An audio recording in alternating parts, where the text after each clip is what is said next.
Okay, so hopefully you guys have a handle on reducing monomial roots inside the radical sign. These are called monomials.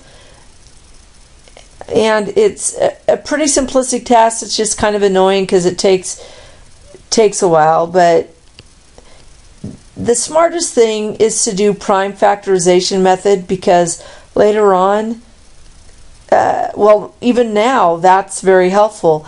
But even if you just start with the lowest prime number, if it's even, start with 2. If it's odd, try to start with 3, 5, or 7.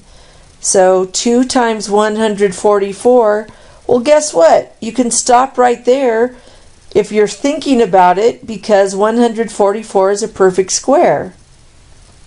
So I'm going to put 2 times 144, m squared, that's already a perfect square.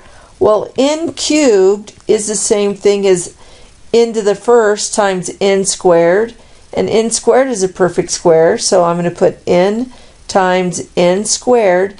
Now you can take the square root of all the squared things. The square root of 144 is 12. The square root of m squared is m. The square root of n squared is n. And whatever wasn't a perfect square remains. 2 is left and n is left.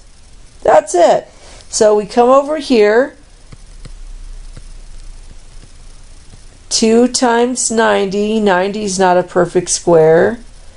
2 times 45. Oh, look it. We have a perfect square, so we know that that's 2 squared, right? Or 4. So we could actually put 4 times 45, but 45 is the same thing as 5 times 9. 9 is a perfect square, so now we have 2 times 2, or 4 times 5 times 9 times x, and y to the 4th is the same thing as y squared times y squared, which are both perfect squares.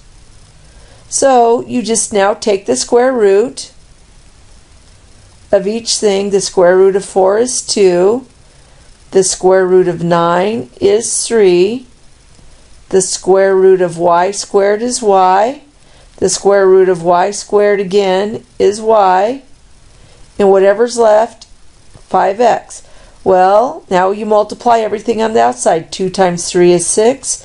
Y times y is y squared. You've just simplified monomial roots of monomials. There you have it. Pretty easy.